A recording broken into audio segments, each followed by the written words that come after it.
Can you please show me some place where you're not supposed to sweat when you work? Where you're not supposed to work? Bro, I sweat when I literally sweat in games. I get sweaty, but I literally sweat every stream. If it's an addiction, legitimately, gaming therefore would be spiritually bad for you. So to just lump everything and sit there and say, gaming is this, therefore don't do that. Here is word from Bible to back my statement up. Getting to know Pastor Susie and getting involved with God's Squad Church and getting involved with, at the time it was called Game Church City. Now I know they branched off and did Love Thy Nerd. Bubba Stalked Up and a few other amazing people do Love Thy Nerd, and then Jate branched off and did Love Clan. When we're talking about our video games evil and they're impacting the world in an evil way, I would say it depends. I appreciated Pastor Susie one day. I asked him a question live on his stream, and you guys can go check him out. His name is Susie Live. He plays a lot of World of Warcraft. But I remember asking Pastor Susie specifically, and what got me diving into gaming and why I want to impact the gaming community and why I want to be here as an asset to every single creator and every single gamer out there is, one, I know because of my hope in Christ, but two is because I know what a positive change, and I know how fruitful the Lord has made my life. And there is principles, like I said, that make other people fruitful. That doesn't mean prosperity. It's just the aspect these principles work for other people.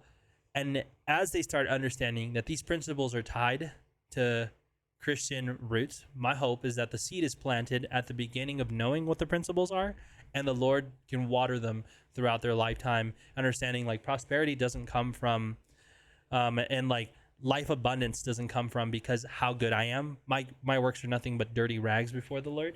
It's about how good the Lord is. And I think in general, for him to have principles in life that work, no matter if you believe in him or not, I think that's a massive statement of how good he is. How you could diss him your entire life. You could run his name through the mud. And if you sow, and you will reap tomorrow, right? You will reap negative, but you can also reap positive. And that's a principle that's set. Doesn't matter what you do, it's gonna happen, and he loves you that much. One thing that I've realized is that people usually leave gaming as a addiction. I think I've seen multiple sermons where I've sat in a pew during my 9 months of touring. There was references to it. There's only one sermon where I've been on that they didn't focus on gaming entirely, but they definitely had an emphasis of hey, if you play games, you're worthless, pathetic, all this other stuff. And so there's just been a bad connotation with that. Getting to know Pastor Susie and getting involved with God's Squad Church and getting involved with, at the time it was called Game Church City. Now I know they branched off and did Love Thy Nerd. Bubba Stalked Up and a few other amazing people do Love Thy Nerd, and then Jate branched off and did Love Clan as well. These helped me understand the importance of what it was to impact people in the gaming realm and how burnt people were from the church in the gaming realm. It's really sad, but that's ownership with oneself. So people try to make it as an addiction in church, and people try to do all kinds of crazy stuff with church. It's not, if it's an addiction, legitimately, gaming therefore would be spiritually bad for you, right? And that's where I'd say tread lightly and get yourself some help. Most of the time, though, and this is for any pastor out there, most of the time, gaming is not an addiction, nor is it a crutch for somebody. It's really not. So to just lump everything and sit there and say, gaming is this, therefore don't do that. Here is word from Bible to back my statement up, which is could be a broad scripture, also not used in context, just to back the statement up. So nobody tries to question somebody and sit there and say, hey, this is what it is. I've had pastors challenge me and you're a pharisaical, that's a pharisaical mindset, or you're a Pharisee. That's not me being a Pharisee. That's not me reading into the lines. That's me just interpreting and understanding the Bible and what the Lord's speaking to me. That's also not me making a case for gaming to make it holy so I can continue playing it. That's not the case. That is literally not the case.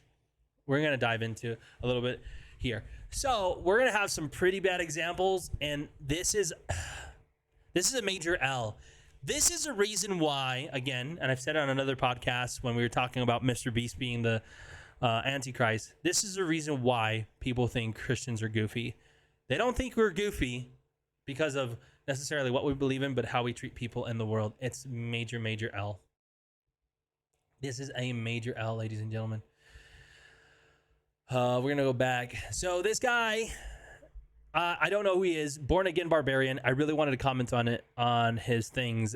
I mean, it's a major L. Major L. He starts off the video. We're not going to watch all the video. This whole video is crazy. But he starts off the video with what he's with, like, hey, I'm about to tell you something. And one thing I want to let you know first is that I'm older than you. And the Bible says you got to respect your elders. So I believe in elders, and you got to respect your elders. The other thing is that, like, if you're watching, I'm probably 45 and you're probably 20. So you better shut up and not take anything, because it's not saying anything, because if you do, that's pridefulness. So if you respond to my message, it's prideful. And you know, that's a very serious sin. Pride is a very serious sin. But on top of that, I'm going to tell you why you're a dang loser for playing video games. Some of it paraphrased. Oh, whoa. Some of it paraphrased, but he literally, there's another clip from, I try to find if they had like segmented clips here, but they didn't have segmented clips here. There's another clip from a bigger creator. I think it was Moist Critical. And I think it was Moist Critical. He was trashing on it. Moist Critical is not a believer in Jesus. So as you guys can see, it's not just me. I'm not sitting here. Somebody did clip it, so I was trying to find the 2 minute and 49 second version of this. Right now, I'm just gonna let you guys know there might be some explicit language, not from the preacher guy that's supposed to be telling everybody that gaming's a sin, and since he's 40 years old, nobody can correct him on this, because that is pridefulness. If you decide to correct him on this, because you have pride in you trying to defend that gaming is not a sin, so, or like isn't bad. So let's go and watch this again. We'll play this clip, but then we'll play other things where he says some crazy stuff on the whole videos here. It's Born Again Barbarian. Massive L. This is a massive L for the Christian community. 100%. This guy, I'd love to have sit down in a conversation with him, but literally makes zero sense with everything that he's doing. Like, genuinely, even his thought process behind that, I'll set it out here. I hope this man literally is living a life in a cabin with no human interaction. The way that he presents things, what you have to understand is that it has to go across all the boards. It can't just be gaming. It doesn't just stop at gaming. And we'll get down to a little bit. I'll let you guys understand that too, with things that are socially accepted. So let's do this. I beat Call of Duty, the newest one that came out. I beat it in 3 days. Loser. I agree. 3 days to beat Call of Duty. It takes like 4 hours. It takes 4 hours. You are a loser. I agree. I had the top score online, and in my online gaming, I'm the top ranked player. Loser! That's pretty impressive, though. He's wrong there. You're pathetic. You're a loser. Whoa. Your life is a joke. Hey, Jesus. Worthless. All right, please. But God told him, ladies and gentlemen, that this is something that he had to preach. And if you play video games, he said it himself, you're pathetic, you're worthless, your life is meaningless. God, opposite of God's character. I just want to say that right now. Anybody that ever hears this, God would not tell you to do something that's outside of God's character, period. Okay? He would literally not tell you to do that. God would not just give me a word to go, like my boy Faith Walker's in the stream. He would not tell me to give me a word, and I go, and it causes me to do something sinful towards my friend Faith Walker. That is the enemy, 100%, or that's my own heart posture. And even how he started it, we can it's like 5-minute explanation, but he started it saying like, yo, I'm gonna tell you guys why gaming, if you play games, you're a loser. If you question me, you're prideful. I'm 40 years, so I'm wise, and I've played games all my life too. I stopped when I realized I was a loser. Be really anemically skinny, or you're really addict. When your God is your video game, your idol, little satanic devils that are in your life that just infest your mind and just pull you away from Jesus Christ and away from His Word and away from being a real man? How many people actually do that? A Genesis real man is 3:19. defined by what? In the sweat of thy face shalt thou eat bread, till thou return unto the ground, for out of it wast thou taken, for dust thou art, and unto I'm not gonna lie. I wonder if he's just a King James only person. That's a real question. He's reading out of the King James. When you start hearing thou art and thou this, really wonder if you're a King James only person. Not that I have anything problems against King James, but most people that have this type of extremist view and usually like to get online and say, God told me to tell you that you are, and say something sinful. Most of those people are not like all of those people. I wouldn't say all those people. I'm not going to throw everybody underneath the bus because that's not the case. There's King James only people that are amazing. I've experienced many King James only people that say that I'm not saved, that I'm being possessed by the devil or whatever for reading something different than the King James only thing. So like they question my salvation. Most of the people are out of pocket because they just dive way too much into that. There is wisdom. I'm 26 years old. And there is wisdom in my 26 years, but there's wisdom when you dive in way too much into something that you don't understand and the Bible is not as clear. And I'm not going to sit here and say like the Bible isn't black or white, but there are certain things that the Lord has set, and He tells us that we won't understand everything.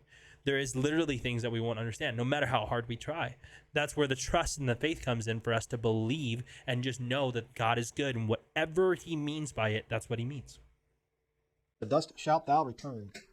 Oh, but you see, that's Old Testament. We're under the New Testament now. Okay, can you please show me some place where you're not supposed to sweat when you work? Where you're not supposed to work? Bro, I sweat when I literally sweat in games. I get sweaty, but I literally sweat every stream. I don't look like it. I'm not getting massive water pits, right? But I sweat. Physical and hard labor. Oh, we have modern conveniences now. Yes, and look what it's done to people. Look what it's done to people. A bunch of lousy, stinking couch potatoes sitting around. Play video game. Bleep, bleep, bleep, bleep, bleep, bleep, bleep, bleep, bleep, bleep. Loser. That's what you are. That's what I was. So, well, weren't you logging in something? Yeah, but I'm still doing video games. Why? Because I was a loser. I was a loser. Yeah. Let me just illustrate a couple things here on this thing of physical, your physical health that you lose when you're gaming. Okay? Let's just say that for 15 years. One thing here, you never want to lead a debate on hypotheticals. You can always, hypothetically, bro, if I ran the world, hypothetically, anybody, if they ran the world, they probably think that the world would be 100% fine. The reality is that we cannot sit here and start a debate with hypotheticals. I'm just stopping that there because he's talking about hypothetical. That's a very bully, non-Christ-led mindset. Yeah, well, 100%. But God told him, though, at the beginning of this video, he says, basically, the Lord said this, so I'm going to say it. It's not even a sense, there's times to be bold and be say it how it is, but there's a different way to say it how it is with the Lord, you know?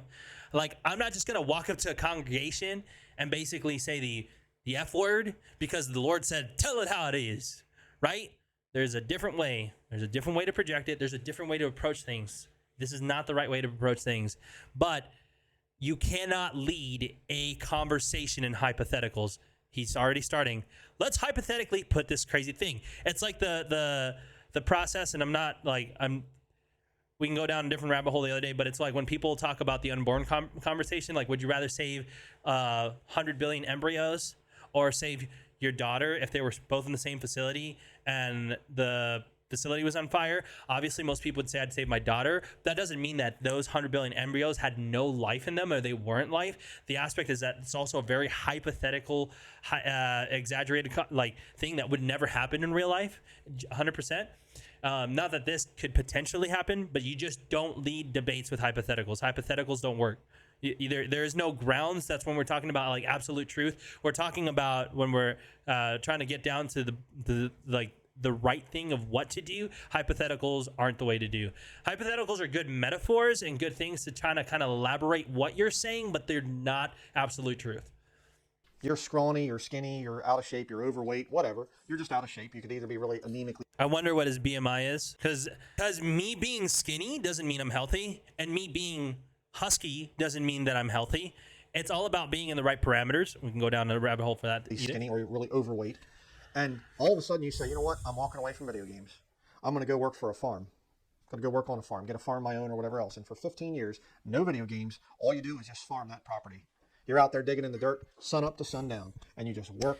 Let's say for 15 years you decided to play video games and incorporate gym exercises in home or out of work without working at a farm or doing any hard manual labor. You would probably progress, if not better, and you're eating right, by the way, because not just like, what do they say? Working out is what burns calories, and eating right is what gets you into shape. So let's say you did that for 15 years. I would be better than any farmer on this planet, 100%, no matter what, because that's an actual fact. That's an actual statistic.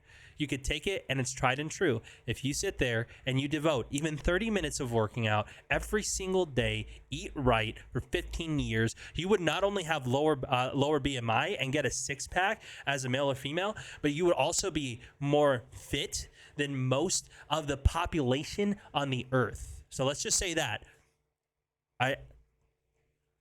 Hypotheticals, they don't work. Work. Hard work. Are you going to be in better or worse shape after 15 years? Obviously better. That's the same thing as like, would you save your daughter or the 100,000 or the 100 billion embryos? Obviously your daughter, right? That's no brainer, bro. But that's not what the case is. Better. Now let's do the flip side. You decide, you know what? For the next 15 years, For the next 15 years, let's say you just sat on your couch and did nothing, played no video games and watched no TV, just absolutely did nothing. Eat how you're eating right now. How would your life be with no activity, no connection to people, and do that? It would be horrible. I could insert anything there. It's not just pertaining to gaming. I'm not going to do anything but play video games. Are you going to be in better or worse shape? Your health is going to be falling apart. Your health would be falling apart if you were drinking anything. Even if you just lived a normal life right now and did nothing for the rest of your life and you ate the way that you ate, which most people, it is a statistic, most people don't eat healthy. In a sense, they eat kind of healthy or they eat some healthy things. But when you're talking about what does it mean to actually eat healthy, right? And are you doing that? Most people aren't. I'm not, but I'm eating healthy things. So I'm on the spectrum of moving our way up to eating healthy. So more than likely, he's not eating healthy. Let's just say that. It's a fair assumption to do. Even if you did nothing with your life would be in shambles. Your health would be in shambles. If you ate how you eat now. Eating red meats every single day. I love red meats, and I still eat red meats, and I will still eat red meats even when I'm in the healthy portion here and there. But I'm not going to obsessively eat red meats every single day. Why? That's really bad for your cardiac health. That's really bad for your vein health. It's really bad for a lot of other things. It's great in protein and other nutritions, but there is offsets. It doesn't matter with gaming. Don't like. I speak from experience. I don't speak to how anemic and sickly I was as a teenager. I look like one of these guys that comes out of the concentration camps. That's bad, bro. Do not like him just saying that. One, that's bad. You don't. Why go there, right? One, literally, there's a ton of better analogies that you could have done. And it's not even like, I'm going to prove my point of how severe it is. Like, no. People were not skinny in the concentration camps because you're correlating this to gaming, right? You're trying to put it on the same field. It's not on the same field. You could say an anorexic person, right? You could say a lot of other things. But people were starved and murdered. Massive people were deleted. A race was trying to get deleted off the face of the planet. They were not skinny by choice. It's a really bad light to put them, to try to correlate the two in comparison. Even if you're correlating the skinniness of somebody during the Holocaust, that's just down bad. That's a major L. That's beyond horrible. I don't even know what I was at right there. Oh, we have modern conveniences now. You've been loving enough. Your health is going to be falling apart. This here. Skinny, tall, skinny, just bony, thin. Why? Why? When he sat there and said, like, I was this, just that, it's probably how you were eating, bro, more than likely. Dude. I know, like, I have plenty of friends, if they told... I know them and we talk and we joke, but I have plenty of friends that are bigger in size. Even me, dude, I have a gut. If somebody told me if I play video games and I become skinny, that would be the easiest workout. And I said, yes, sir, I'm doing that all day. I stream and I invest about 16 hours a week into games. Today's my long day, so it'll be 8 hours a week into games. There was a period in time during COVID where I was able to do every single day that I gamed and build up what we have right now on Twitch and now on Kick. I did that. Guess what? I didn't lose weight. I gained weight, my friend. Like, the idea is that, oh, you're just going to be this skinny. Like, gaming doesn't make you, if anything, it doesn't make you skinny. It gives you weight because you're not doing anything productive. We can't sit here. I agree that most gamers should probably invest into a raising desk or invest into workout equipment to take a little bit of a break in between finding a match in Warzone or Fortnite or whatever you're doing and do some workouts, get your body working and back up into shape, right? And then go back into gaming. Gaming doesn't, so that's even a bad take in general. Gaming doesn't make you skinny. This man's saying gaming makes you skinny. If anything, bro, it adds weight. I wonder what games are you playing, my friend? I would want to know, because I would love to be skinny. Is it Just Dance? I will buy Just Dance if that means that I get to be skinny once again. 100%. If I could be at my ideal weight, which right now for my height and BMI, ideal weight is about to be 170 and 180. I'm at about like 210 right now. So, like 40-ish pounds I have to lose. That was what I was. Actually, what I was in high school was 150 pounds. But then right near my senior year, I jumped up to about 175 pounds. And for my BMI scale, that was the best place where I can be is 175. But I'd love to try to push it a little bit lower in a healthy way. Being like 165, 160 maybe. I'd love to be around that place again. And if you're telling me that me playing games gets me there, well, once, that's false. But two, 100%, gaming, if anything, gives me more weight, then it makes me lose more weight. Unless I'm intentional about losing weight on stream and playing games. Well, because I played video games a lot. I know, but I used to lift weights and stuff too, by the way. I was going to be, the next big Arnold Schwarzenegger or some other big roid head or whatever else. I'm going to lift weights and get huge. I didn't. When I started gaining weight is when I started actually working and getting away from the video games. And had I known, had some preacher been loving enough. It's not about a preacher being loving enough, bro. It's about your lifestyle. Gaming has nothing to do with how bad your life is. Gaming, if anything, like I said, is an outlet for most people, which is 100%. And for most people who take it into an addictive pattern, into the extreme, which is a very small percentage of the gaming population in general, it usually is, where you need that type of clinical health, where you're in that portion where it doesn't make any sense. You're down bad. You literally just went off the spectrum on the other end. So now we got to reel you back in. So, but to group everything and sit there and say, like, if you play games at all, you're this is bad. So this is a really L take. What's going on, guys? If you guys enjoyed the content, head over to our Patreon where you can unlock the full conversation and have exclusive access to every single podcast that we recorded live for only $5 a month. On top of that, get yourself some nice discounts for Cha-Ching Apparel, which is our merch shop. On top of that, you guys get an exclusive Patreon member only section unlocked in our Discord. With your guys' support, you help us continue being able to redefine value for human impact and get content like this in front of individuals who need it the most. As well, you help us be able to encourage every single person to work on their physical health, mental health, relational health, spiritual health, and financial health. I appreciate the support, guys. I'll catch you on my next one.